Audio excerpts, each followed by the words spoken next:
el, en el estudio de esta década, ¿sí? O sea, van a ver ustedes casi todo enfocado a envejecimiento y a, pues, a geriatría, ¿no? Y vamos a ver esto durante muchísimo tiempo y esto tiene una razón de ser.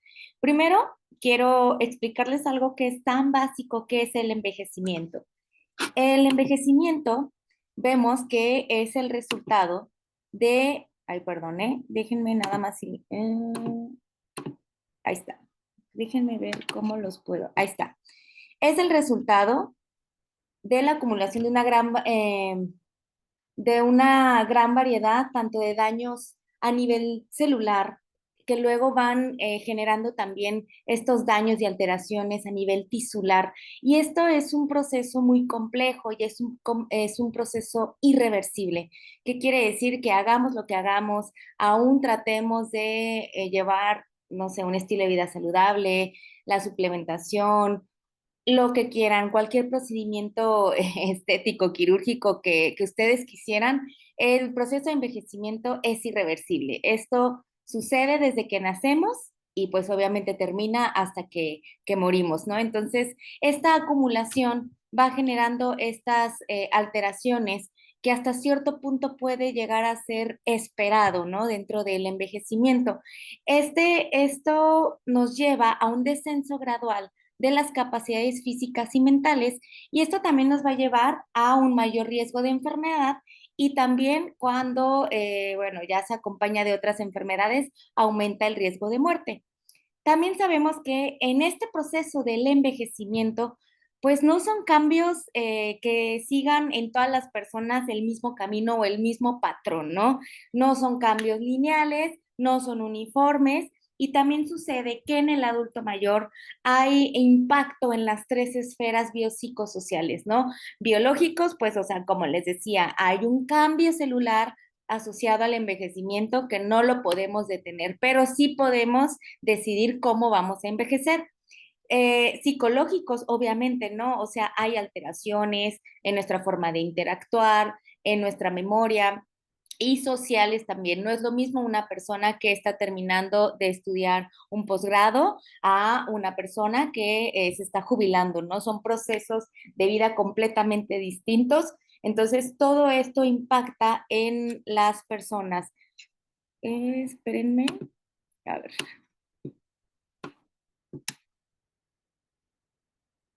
quiero ver. Ahí está. Perfecto.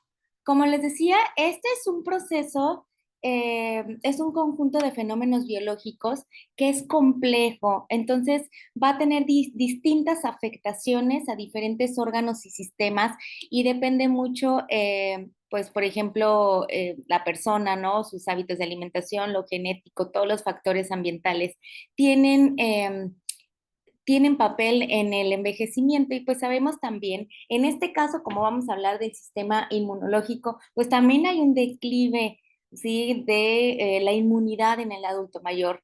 Y esto lo vamos a ver reflejado en que aumenta su riesgo para enfermedades relacionadas con la edad, para neoplasias malignas y también van a tener como una respuesta más tórpida a la vacunación.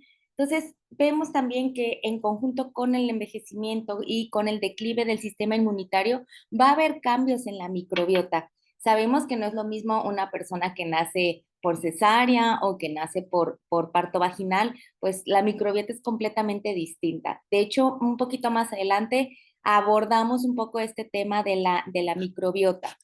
Ahora bien, centrándonos un poquito en el tema de inmunosenescencia, vemos que pues también es todos los cambios relacionados a las funciones inmunológicas que van a representar una patogénesis o un aumento de la comorbilidad y esto va a tener impacto en igual también enfermedades relacionadas con la edad, principalmente las neoplasias, enfermedades metabólicas, enfermedades autoinmunes, neurodegenerativas, cardiovasculares. Entonces, esto, la inmunosenescencia va en conjunto con el envejecimiento, ¿no? O sea, aparte de que ciertas células van perdiendo función, pues las células inmunológicas tanto pierden función y pierden, digamos, ya no están en la misma cantidad, ¿no? Entonces, esto va a tener efectos a largo plazo, pero también, si ustedes revisan en la bibliografía, hay otro concepto que se añade a la inmunosenescencia, que es el inflammaging, que inflammaging también va en conjunto con el envejecimiento y es un estado de inflamación crónica de bajo grado. Entonces va a haber presencia de marcadores inflamatorios que también se van a agregar, ¿no? O sea, al envejecimiento. Entonces, este acúmulo de macromoléculas dañadas y lo que van a hacer es que se va a generar mayor especies reactivas de oxígeno y esto va a generar daños en la estructura celular, mayor inflamación y por lo tanto va a generar un daño tisular. Y hay algo aquí importante, es crónico, o sea, si fuera como algo agudo, pues bueno, podemos modular la inflamación con algún tipo de nutriente, ¿no? O sea, porque sí hay información sobre eso. Pero cuando no tratamos de modular nada, este daño va surgiendo a través del tiempo. Entonces, como podemos ver en la imagen, hay un daño y se empiezan a replicar las células también con el daño. Entonces, esa es como la mayor preocupación, ¿no? Que sucede con este tipo de envejecimiento. Ahora, podemos ver aquí, esto es como de forma muy general, ¿sí? ¿Qué es lo que sucede con el envejecimiento? Pues vemos que hay una respuesta inmunológica alterada. Hay disminución de la función y de la cantidad de los macrófagos, de las células B, de las natural killers, de las células T. Aquí va incluida la inmunidad tanto innata como adquirida. Pero lo que quiero como enfatizar aquí es que podamos ver que si bien la médula ósea sigue generando células madre hematopoyéticas, pero el problema es que con el envejecimiento hay una involución del timo. Entonces, ¿qué es lo que empieza a generar? Pues empieza a generar células T más deficientes, o sea, no van a proliferar y no van a madurar, ¿sí? Y esto va a tener una alteración sistémica. Entonces, eso es en primera parte con lo que pasa con el timo. Vemos también que pues en este tipo de células existe una alteración de la memoria de las células T y B. Y esto en conjunto con el inflammaging, como vemos aquí, hay una presencia de interleucinas, principalmente interleucina 6, 8, 18, 29, interferón, gamma, TNF, y este tipo de moléculas generan inflamación y van a generar también esta senescencia celular. Entonces, vemos que como resultado vamos a tener digamos, respuestas alteradas a los antígenos o retardadas también de los antígenos. También vemos que hay un cambio metabólico. Vemos que hay menor respuesta a las especies reactivas de oxígeno, bueno, existen más, también genera una, digamos, inestabilidad genómica, hay menor cantidad de telómeros, hay una respuesta más, digamos, tardía al estrés o más, o digamos, alterada, hay una disfunción mitocondrial, hay presencia de hiperglucemia también, ¿no? Entonces, con esta imagen a mí me gustó mucho y quería mostrárselas porque creo que es más fácil comprenderlo de esta forma.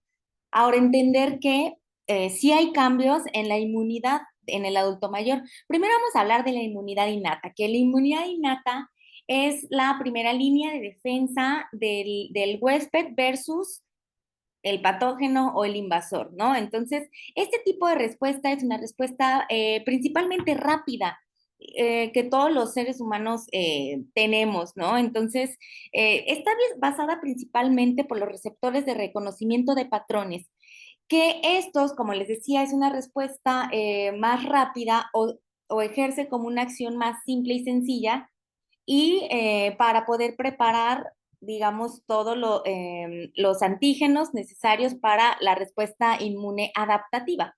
Ahora, ¿qué es lo que pasa? En la inmunidad innata hay alteración también celular del CD14, CD16 y células dendríticas. Principalmente de todo lo que vemos aquí en esta diapositiva, La mayoría de las células, tanto neutrófilos, monocitos, macrófagos y células dendríticas, van a sufrir alteración principalmente en la fagocitosis. Y bueno, van a estar también disminuida la capacidad de citoquinas y la capacidad de preparar a las células ante el antígeno. Entonces, ¿qué es lo importante aquí? Pues también van a tener una menor capacidad para captar antígenos. Y esto definitivamente nos habla de una alteración inmunológica. Ahora, ¿qué sucede con la inmunidad adaptativa? La inmunidad adaptativa es más compleja, requiere más tiempo, es aquella que se encarga de reconocer los antígenos específicos y tiene ahora sí que un repertorio de células que son las linfocitos T y B, que son antígenos específicos, y como les decía, requiere tiempo para activarse y proliferarse. Aquí, ¿qué sucede? Llega, o sea, la inmunidad adaptativa se activa o se genera cuando la inmunidad innata ya no fue capaz de controlar esa infección, ¿no? Entonces ya es cuando pasa a la inmunidad adaptativa y vemos aquí cambios celulares en este tipo de células que ya les comentaba, las células T y B.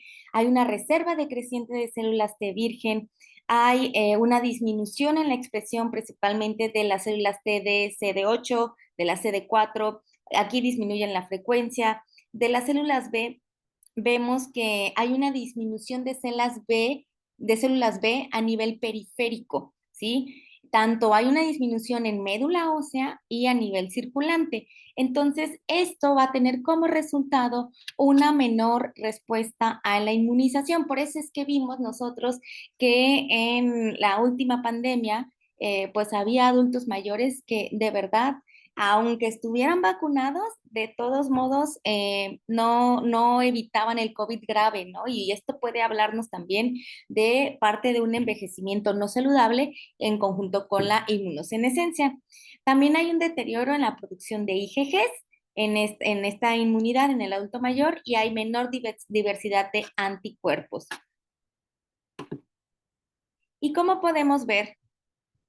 Aquí en esta imagen muy sencilla, pues resume todo lo que les acabo de decir, ¿no? O sea, como cambios generales, les decía, hay una disminución de los telómeros, también pues aumenta la incidencia de cáncer, son más susceptibles a tener infecciones, hay mayor reacciones autoinmunes o inflamatorias y baja respuesta a la vacunación. También, bueno, aquí lo importante es que les quería decir de los linfocitos B, hay menor cantidad de IgM. En los IgM, lo que nosotros tratamos de hacer, que también más adelante vamos a hablar de eso en lo nutricional, es que cuando un paciente se encuentra en un ayuno prolongado, lo que tratamos de hacer es que por medio de una nutrición que se llama atrófica, tratamos de que en el intestino se generen este tipo de inmunoglobulinas, ¿no? Entonces, a veces no es que no estemos dando la terapia nutricional adecuada, es que la senescencia celular está haciendo su parte y tenemos que ser conscientes, ¿no? De todos estos cambios que nos vamos a enfrentar en cualquier contexto, tanto en el aspecto, digamos, agudo en un hospital, tanto de manera crónica en nuestros consultorios o en donde nosotros veamos al adulto mayor. Ahora, como les decía también, hay algo importante muy descrito en la literatura que son las enfermedades relacionadas con la edad. ¿Cuáles son las más comunes? Bueno, pues sabemos que la obesidad y la diabetes mellitus tipo 2 son súper comunes y más en nuestra población. Entonces, por un lado, tenemos que la obesidad, pues sabemos que también constituye una inflamación de bajo grado, ¿no? Crónica. Entonces, este tipo de inflamación, pues genera una alteración en el tejido adiposo. Las adipoquinas, pues empiezan ahí a alterarse y también hay un cambio, digamos, funcional del tejido adiposo pardo y del blanco, ¿no? Entonces, esto a lo largo del tiempo, pues en conjunto, digamos, con la diabetes mellitus, pues lo hace más difícil el control y esto también, como bien pueden ver aquí en la diapositiva, en conjunto con la inflamación de bajo grado de la obesidad más el inflammaging, pues obviamente va a generar, digamos que un mayor aporte de citoquinas proinflamatorias y va a ser un poquito más difícil el manejo. Ahora, también sabemos que hay una mayor carga de enfermedades infecciosas en el adulto mayor. Sabemos que hay una alta incidencia de neumonías, ¿no? Y esto en conjunto con todos los comórbidos del adulto mayor, pues aumentan el riesgo de morbimortalidad.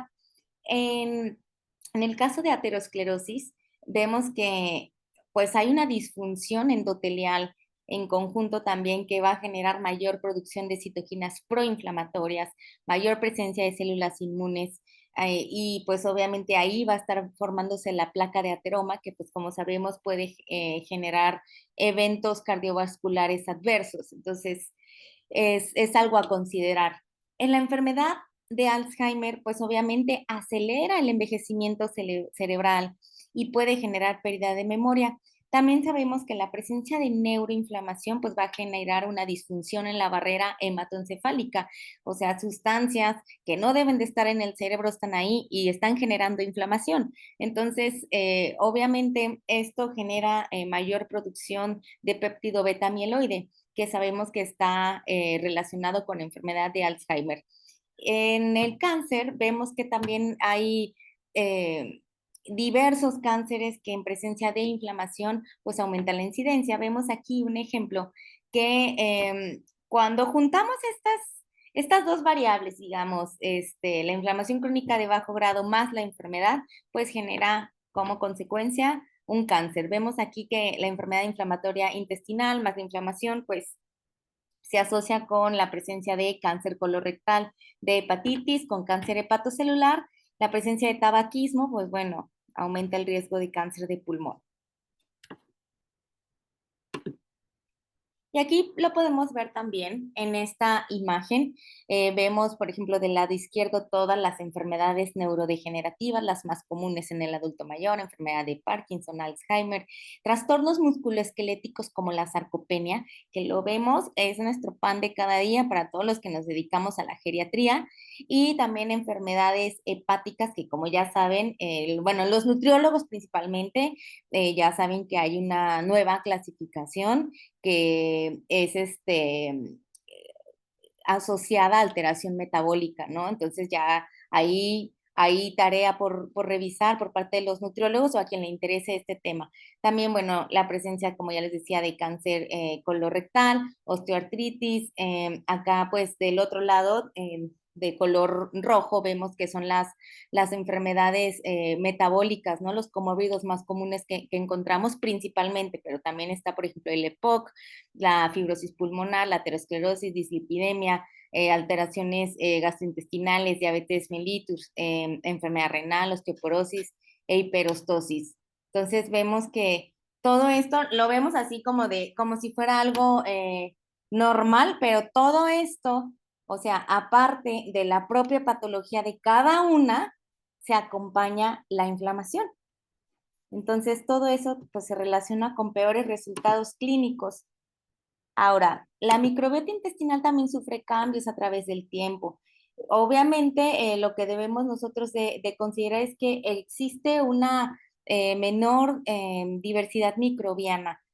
Y ¿se acuerdan que cuando empezamos la presentación les dije que, o sea, pues era muy diferente, o sea, una persona que nació por parto vaginal y es una gran diferencia con otra que nació por cesárea, o sea, van teniendo diferentes poblaciones microbianas y esto va a tener un impacto para toda la vida, ¿no? Y pues también depende que si hace o no hace actividad física, que si fuma, que si se estresa, y presencia de otras enfermedades, todo eso tiene impacto en la microbiota intestinal. Y vemos que en el adulto mayor precisamente sucede que la reducción de bacterias benéficas disminuyen en este grupo etario, como son los bifidobacterias y los lactobacilos. ¿Qué es lo que hacen estas bacterias? Pues bueno, son importantes para la producción de ácidos grasos de cadena corta. Entonces, esto es importante porque obviamente lo que se busca es que sea un mecanismo de barrera para que no pasen los patógenos y pues vayan a otros tejidos, ¿no? Ahora, También sabemos que hay un aumento de bacterias que potencialmente van a generar un daño, como es la Clostridium difficile y la Enterobacteria, que, o sea, la verdad, este tipo de bacterias son muy complejas de tratar cuando no se identifica a tiempo. Entonces, hay ciertos tratamientos, incluso pues también nutricional para, sobre todo para el Clostridium, hay mucha evidencia científica.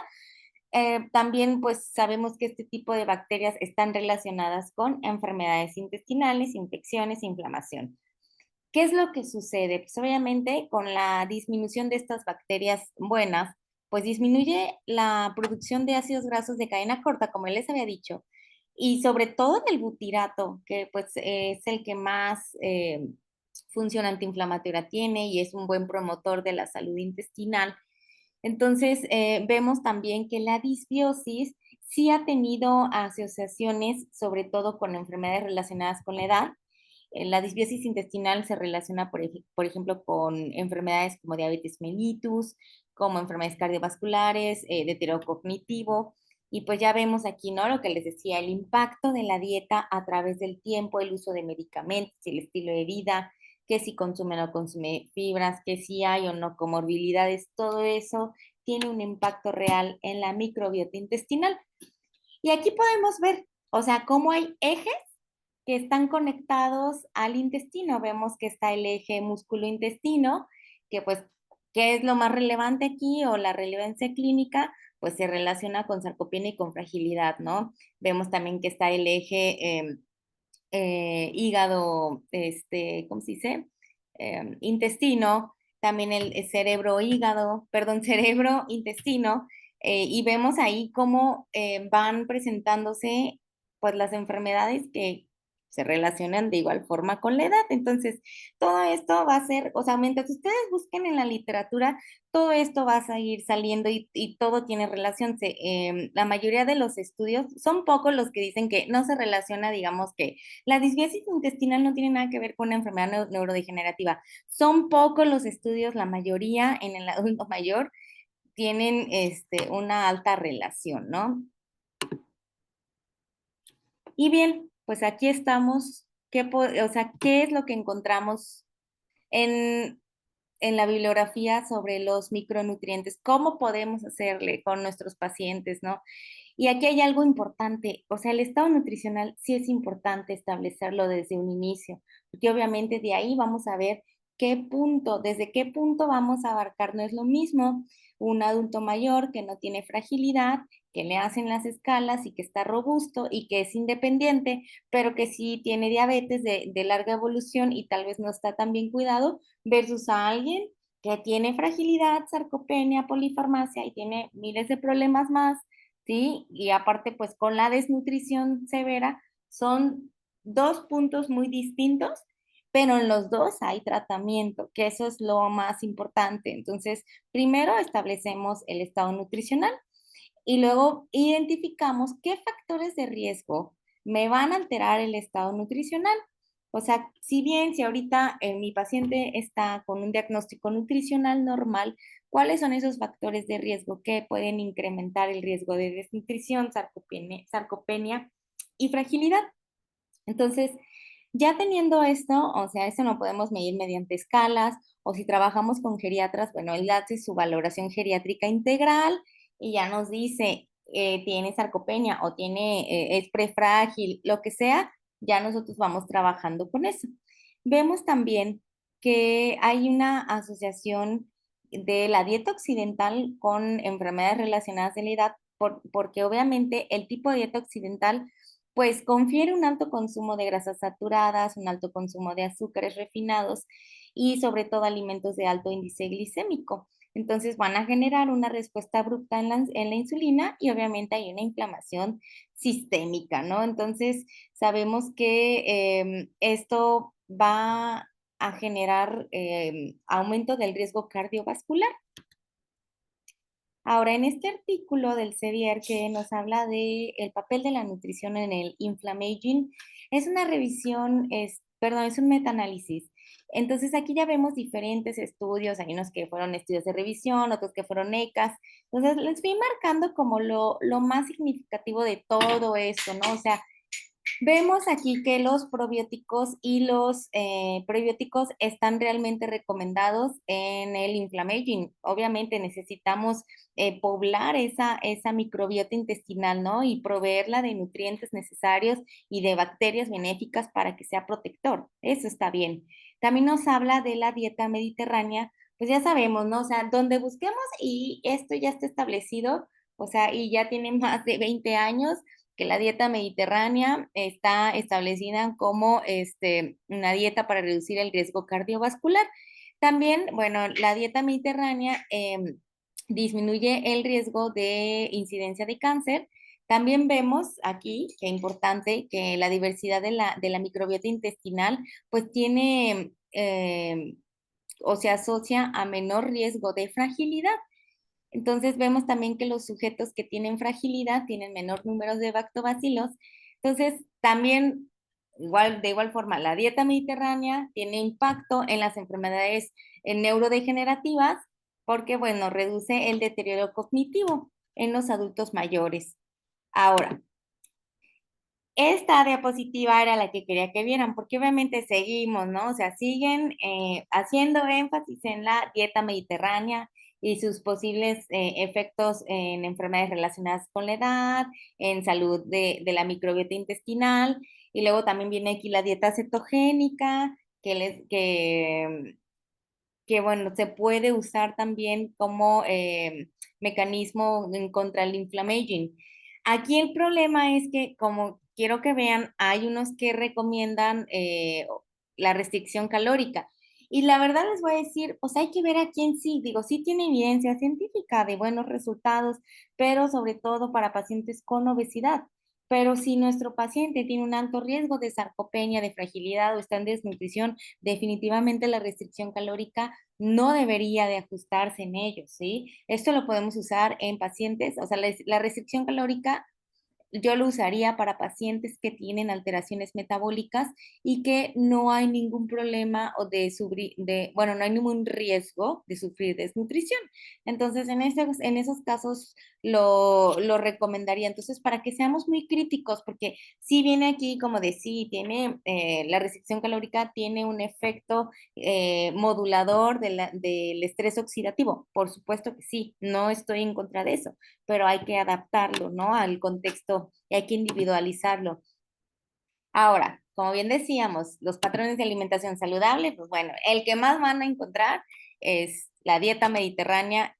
Por muchos estudios disminuye el riesgo de deterioro cognitivo, disminuye la fragilidad. Aquí lo importante es que pues va a tener un impacto realmente positivo sobre la respuesta inmune innata, que se acuerdan, les había dicho, es la primera inmunidad, es la de corto plazo. Entonces, esta es importante que lo sepamos. Ahora, ¿qué sucede con las proteínas? Obviamente debemos de asegurar un aporte adecuado de proteínas, sobre todo para evitar la pérdida de masa muscular y pues también evitar el riesgo de fragilidad. Entonces debemos de adecuarla principalmente, pues es gramos por kilogramo de peso. También, si el paciente puede, hay que combinarlo con el ejercicio, porque eso obviamente va a generar una ralentización de la pérdida musculoesquelética tan importante que es en nuestros adultos mayores, ¿no? O sea, que es mantener la masa muscular, que es el tejido realmente funcional. Entonces, también lo vamos a adecuar a necesidades específicas. Hay que ver, ¿no? Voy a tratar desnutrición, voy a tratar sarcopenia, voy a ver si tiene, o lo voy a tratar en conjunto con fragilidad, tiene úlceras por presión, bueno, ¿hasta cuánto voy a dar de proteínas? ¿Hasta cuánto me permite, no? Y también pues hay un ajuste de aporte importante, que es, por ejemplo, en enfermedades, por ejemplo, en la enfermedad renal crónica, pues es ajustado la tasa de filtrado o de acuerdo a la patología. Ahora, hay algo también específico que dentro de las proteínas, o sea, aparte de que ya di el aporte adecuado para el paciente y adecuado a la patología, Pues hay una proteína que es la cisteína, que esta aumenta la síntesis de glucagón y es capaz de neutralizar las especies reactivas de oxígeno. Y es también importante porque inhibe la cascada inflamatoria. Entonces, esta proteína también pues se asocia con aumento de enzimas antioxidantes como es la superóxido dismutasa catalasa y glutatión peroxidasa.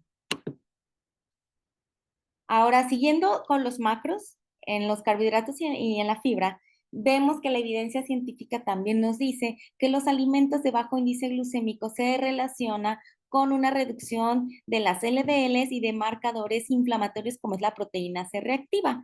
Entonces, vemos también que tiene impacto en el activador del plasminógeno, también tiene relevancia con la interleucina 6 y el TNF-alfa, y esto pues obviamente que es importante mencionar, pues tienen efectos antiaterogénicos, que también debemos de ver cómo evitar esa disfunción endotelial.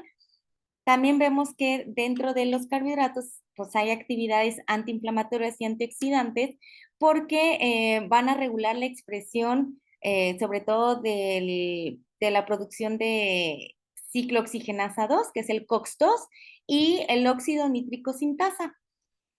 Vamos a ver aquí, el aporte que nos sugieren ellos es que los hidratos de carbono debe de ser del 45 al 60% del valor calórico total.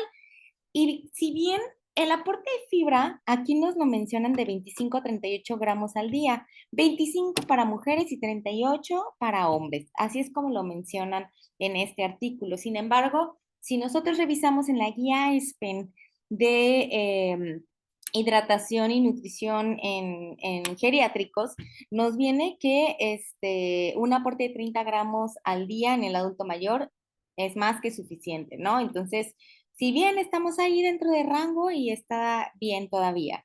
Ahora, vemos también que las fibras son importantes. El aporte de fibra obviamente va a generar que se pueda transportar esos antioxidantes al sistema gastrointestinal, que son las vitaminas, los carotenoides y los polifenoles. Ahora, pues sí, lo que más vamos a encontrar también es de lípidos, o sea, sobre todo los ácidos grasos insaturados omega 3, que estos van a tener acción porque van a disminuir la producción de prostaglandinas y de leucotrienos. Van a regular también el TNF-alfa, la interleucina 1 beta y la interleucina 6. También sabemos que aumentan la producción antiinflamatoria, que es mediante la interleucina 10.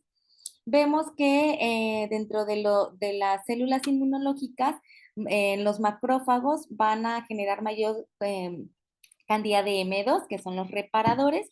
En los linfocitos T, pues se van a activar más las T reguladoras, y en las células dendríticas va a haber una menor activación de la respuesta adaptativa. Entonces, ¿esto a qué se va a traducir? Pues una reducción de síntomas de enfermedades autoinmunes. Hay también tratamiento y modulación de la inflamación, ¿sí? Y en casos también de profilaxis nos va a ayudar para la inflamación crónica. También vemos que nos va a ayudar en toda esta parte del inflammaging. Ahora, el DHA y el EPA. El DHA, principalmente, vemos que también hay estudios que nos comentan que el DHA es capaz de almacenarse en el cerebro y generar también esta acción antiinflamatoria, ¿no? Entonces vemos que son precursores antiinflamatorios, principalmente actúan en las resolvinas, protectinas y marecinas, reducen los eucosanoides proinflamatorios, igual también como el omega 3 disminuye las prostaglandinas y los leucotrienos. Inhiben activaciones como el TNF-alfa, interleucina 1-20, interleucina 1-6, y pues obviamente también su impacto en las células inmunológicas. Ahora, ¿qué es lo que existe actualmente de los ácidos grasos poliinsaturados en fragilidad? Vemos que pues tienen un impacto positivo porque reducen la quimiotaxis leucocitaria, la adhesión leucocito endotelial, como les decía, importante para la disfunción endotelial. Disminuye también la producción de eucosanoide y de citoquinas inflamatorias, y pues obviamente van a tratar de disminuir estos marcadores o de neutralizar la proteína C reactiva y la interleucina 6. ¿Qué es lo importante ver aquí? Que puede tener un efecto protector los ácidos grasos omega 3. Eh, Aquí hay controversia porque hay estudios que obviamente relacionan que puede ayudar los ácidos grasos poliinsaturados en la fragilidad y hay otros que no. Entonces, hace falta como resultados más consistentes en este sentido, pero, por ejemplo, si ustedes ven en recomendaciones de expertos, a pesar de que no tienen o que no es una evidencia sólida, la mayoría del consejo de los expertos lo recomienda y es o sea, con una buena recomendación para poder usar en nuestros pacientes, ¿no? La vitamina D, pues vemos que tiende a disminuir, ¿no? Obviamente, pues porque la persona no se expone al sol, por enfermedades crónicas, porque hay una mayor filtración de la masa grasa en el tejido muscular y la presencia de la polifarmacia. Entonces vemos que sí se ha asociado un mayor riesgo de fragilidad en sujetos que tienen niveles bajos de vitamina D. Entonces, obviamente, la suplementación debe de estar adecuada a los niveles séricos de vitamina D. Entonces, ya dependiendo los niveles, hay, de hecho, hasta hay una guía de suplementación en el auto mayor, para la vitamina D. Eso se los puedo compartir después. Entonces, dependiendo el grado, no sé, no es lo mismo si tiene insuficiencia o si tiene deficiencia, pues es la suplementación. Y ahí nos viene ahí cómo se debe de suplementar. Claro que también recomiendan que en conjunto la vitamina D, pues se suplemente también con vitamina E, vitamina C y los folatos también para poder tener un impacto. Y pues aquí podemos ver, pues, también nosotros podemos recomendarle a nuestro paciente que consuma más este tipo de productos, ¿no? O sea, las verduras de hoja verde, que el huevo, y los productos lácteos, el salmón. Y aquí, pues obviamente hay que tratar de adaptarlo a nuestro paciente. Si tiene la posibilidad, adelante. Y si no puede, ya sea porque no tiene muy buena adhesión de hábitos de alimentación o no tiene tiempo de comer, pues bueno, hay que ver la suplementación. Tenemos que adaptarnos nosotros a los pacientes. Y son los micronutrientes, como vemos aquí, está desde la vitamina D, C, E, A, todos los folatos, el zinc, el selenio, magnesio, hierro, cobre, el omega 3, los polifenoles que son súper importantes también para la neurodegeneración y obviamente también neutralizan y actúan sobre las especies reactivas de oxígeno y de eso sí hay evidencia científica sobre los polifenoles en enfermedades neurodegenerativas y eso en conjunto también con el omega 3, a los pacientes tienen muy buenos resultados. Entonces, como pueden ver, aquí les pongo las fuentes alimentarias principales, pero sí, o sea, hay que tratar de que sea por los alimentos, pero si estamos viendo que por los alimentos no lo estamos logrando, necesitamos suplementar a los pacientes para evitar resultados clínicos adversos. Ahora, aquí importante, pues estas son proteínas, ¿no? Que pueden adquirir los pacientes. Tenemos la Eurena P, que pues es un suplemento de proteína, y también tiene fibra, es de albumina de huevo y tiene caseinato. Entonces estamos hablando que son proteínas que tienen alto valor biológico. ¿Qué es lo que debemos de darle a nuestros pacientes? Tratar de que sean proteínas de alto valor biológico, que tengan todo el aminograma para que pueda tener un impacto benéfico en la salud y pues si es, por ejemplo, un paciente con sarcopenia, pues que se pueda beneficiar del consumo. También está esta que es súper buena proteína, se disuelve muy fácil y pues es de suero de leche y tiene buena solubilidad, buen sabor, entonces también no hay ningún problema. Y también está esta de Avix, que es vegetal, también para los pacientes que no toleran, creo que puede ser una buena opción. También cuando el paciente sí tiene un consumo calórico adecuado, pero solamente necesitamos aumentar el aporte de proteína, están estos módulos de proteína que son caseinatos de calcio y pues son diferentes opciones para todo tipo de pacientes, ¿no? O sea que en sí es lo mismo, pero hay unas que agregan un poquito más de consistencia y otras que se disuelven más fácil. Entonces, ahí están esas opciones.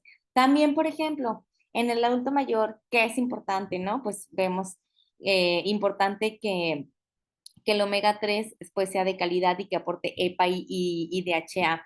Eso es importante. Puede ser esta opción que les puse aquí o pueden ser en cápsulas, pero hay que leer bien los ingredientes.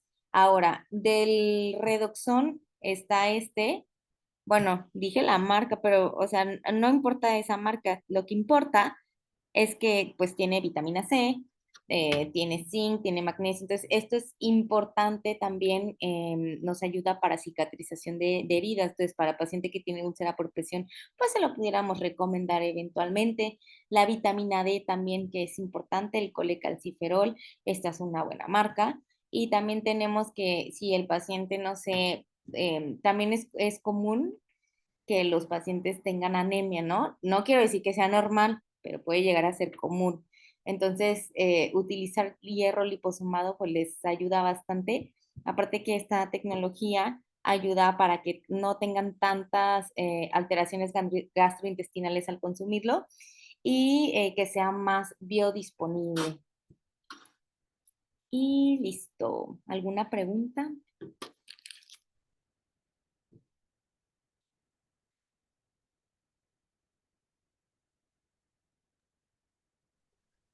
Muy interesante el tema, Alma. En general, pues es, creo que clave para todos los profesionales de la salud el poder promover patrones de alimentación saludables, pero que esta cuestión saludable se enfoque a las cuestiones pro o antiinflamatorias, porque en los últimos años esta rama de investigación ha tomado cada vez pues más y más y más forma para entender cómo pues se modula la inflamación mediante pues los ácidos grasos que podemos comer, ¿no? Y sobre todo en nuestra región en la que vivimos, en la cual pues sabemos que el consumo de omega 6 es lo más común y es desproporcional, acorde a lo que debería de ser. Pero mira, creo que ya vamos teniendo pues preguntas, o por lo menos tenemos, ¿verdad?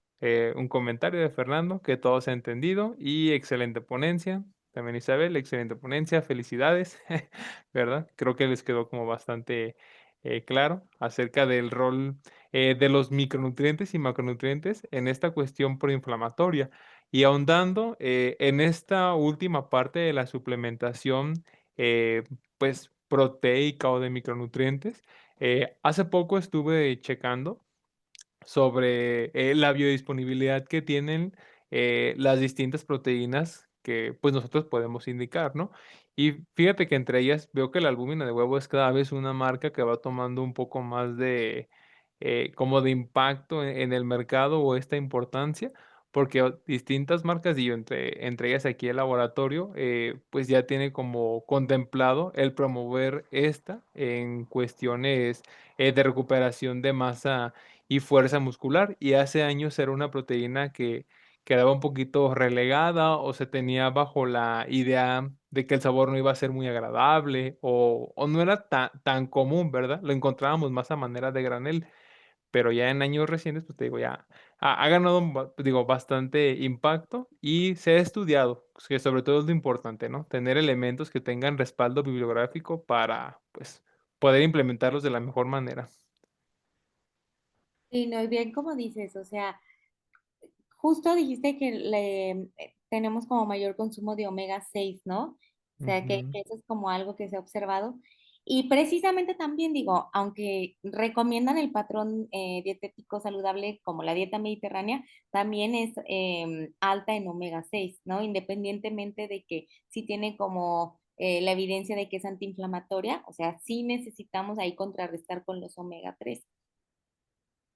Totalmente. Y mira, Alma, tenemos una pregunta por parte de Alma Telles en la que nos menciona si los pacientes con cirrosis hepática pueden suplementarse con proteínas y multivitamínicos. Digo, creo que desde tu perspectiva nos lo podrías mencionar, sobre todo en el área geriátrica.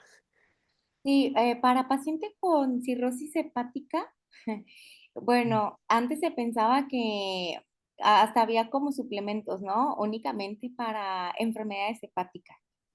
Y así hasta venía así el higadito.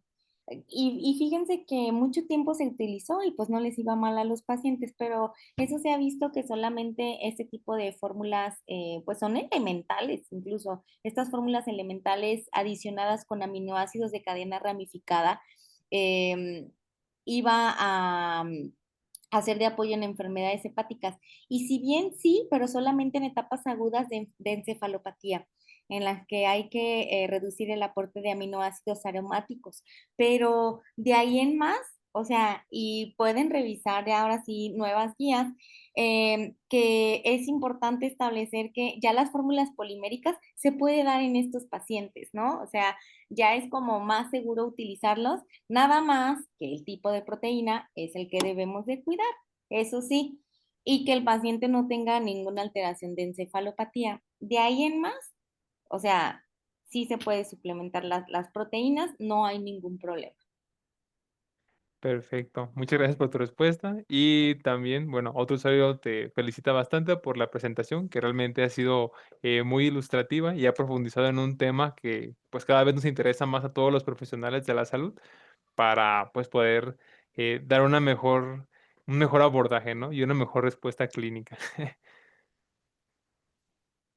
Y bueno, también nos comenta Aime que pues muchas gracias, que fuiste su maestra en el Hospital Civil y que bueno, pudo tratar y bueno, trabajar con bastantes pacientes que padecían desnutrición en el hospital.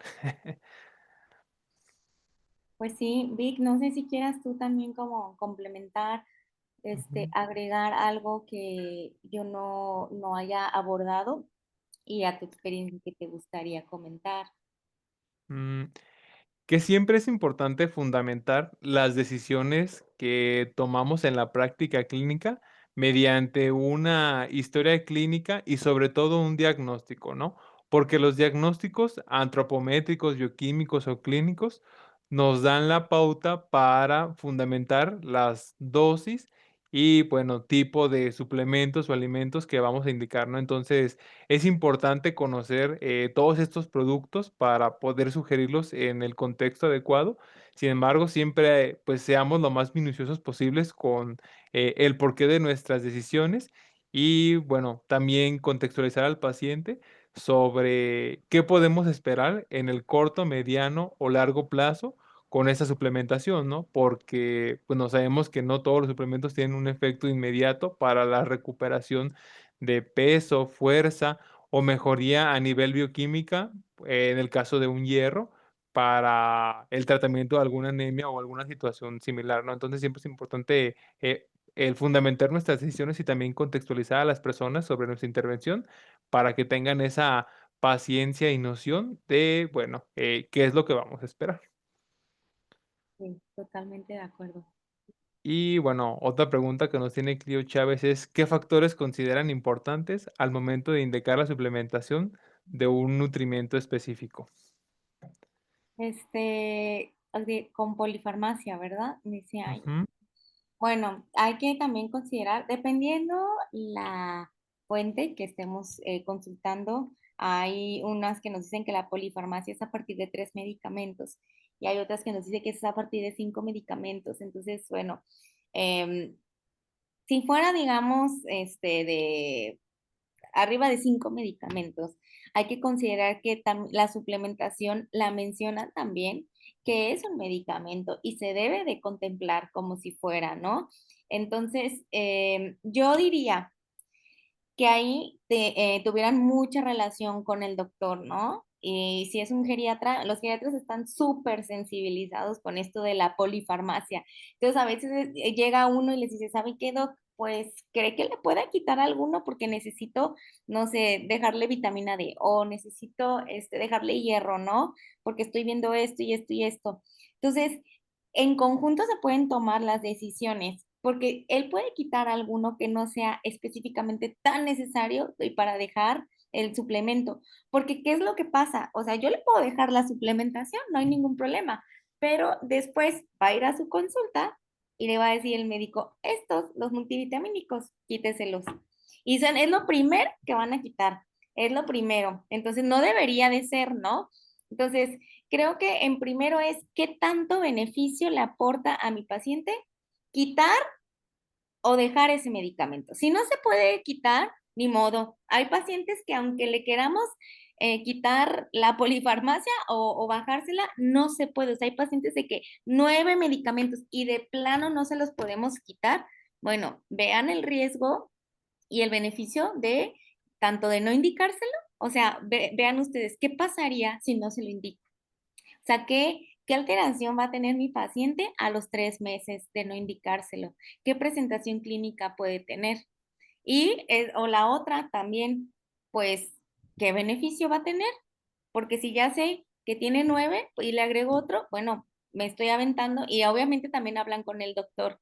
Doctor, considero que este no se debe de quitar por esto y por esto y por esto, porque tiene relevancia en esto. O sea, cuando tú le llegas a un médico con con la evidencia científica, en la mayoría, así, que le guste eso, pues es irrefutable, ¿no? O sea, ahí sí hasta él considera como, ay, pues déjame ver si quito este, pero dejan normalmente tu indicación. Entonces, más bien es, agrégaselo, o sea, agrégaselo, pero sabiendo el potencial beneficio que va a tener tu paciente. Perfecto. Y mira, tenemos de igual manera otra pregunta por parte de Rubí, en la que nos menciona ¿cuál sería la dosis terapéutica o ideal de omega 3 para algún paciente con enfermedad autoinmune o inflamación crónica? Ujú. Bueno, fíjense bien, o sea, las guías ESPEN de micronutrientes ni siquiera hablan de adulto mayor. O sea, de hecho dicen así como de, ay, las IDR se ajustan para también adulto mayor, o sea, pero es igual, ¿no? Adulto joven y adulto mayor. Entonces, ya vienen ahí como las dosis establecidas de que si es el aporte enteral, si es parenteral tanto, si es nutrición parenteral domiciliaria tanto, si es por alimentos tanto, o sea, viene así como bien específico. Si no se quieren meter a esos rollos, o sea, si no se quieren meter como a rollos de guías, pues, o sea, lo principal es de 1 a 2 gramos al día para, pues yo diría método profiláctico, ¿no? De enfermedad eh, inflamatoria, por así decirlo, ¿no? O sea, eso es lo primero. Hay necesidades específicas, ¿no? Y hay algunas enfermedades que sí requieren hasta 3 gramos y eso sería cuestión de revisarlo como en qué pacientes sí necesitamos modular más la inflamación. O sea, esa es la respuesta que yo te daría. Hasta 3 gramos, dependiendo. Claro, y acompañándolo de un patrón de alimentación que nos lleve a una mayor cantidad de omega 3 o por lo menos disminuir aquellas fuentes de omega 6, ¿no? Que en ocasiones es lo más complicado, ¿no? Más allá de añadir omega 3, que el paciente conozca, o sea, qué aporta omega 6 y cómo esto pues va a atenuar los efectos del omega 3 que va a tomar mediante el suplemento. Y también, ¿no? Si el suplemento no es el adecuado en cuanto a la fuente, que sea de aceite de pescado, pues también poco o nada le va a funcionar esta suplementación, así llega a los 3, 5 o incluso 10 gramos. No, incluso, o sea, también, quien recete multivitamínico en ayuno, no le estás haciendo nada al paciente. O sea, multivitamínico, ácidos grasos, omega 3 consumirlos cuando no hay grasa, también. O sea, es como no dar nada, ¿me entienden? Entonces, siempre que vayan a indicar multivitamínicos, o algún tipo de suplementación, tienen que estar conscientes que el paciente debe de, bueno, primero no debe estar en ayuno y tratar de cumplir el requerimiento energético. O sea, esa es la, la consigna, pues. Muy bien. Bueno, pues creo que por ahora son todas las preguntas, por lo tanto, pues ya, vamos a concluir este exitoso webinar y por parte del laboratorio se te agradece por tu participación y por esta presentación tan enriquecedora y sobre todo ayudarnos con esta sección de preguntas y respuestas que creo que siempre es la parte que nos permite pues solventar aquellas dudas que se relacionan a la práctica clínica que tenemos y que justamente se verán como beneficiadas mediante el tema, pues, presentado, ¿no? Entonces, pues, te agradezco, Alma, a ti por tu, presencia, por tu tiempo y por la disposición para, apoyarnos con un tema tan importante en el ámbito de la clínica, nutrición clínica y salud, y también a todas las personas que asistieron a, pues, aquí al webinar. El próximo mes tendremos otro y, bueno, esperemos que esto les haya funcionado bastante y esperamos volver a verlos en el próximo mes. Muchas gracias a todos y que tengan muy buena noche. Muchas gracias, Alma. Gracias, Víctor. Gracias a todos. Sale, hasta luego, que descansen.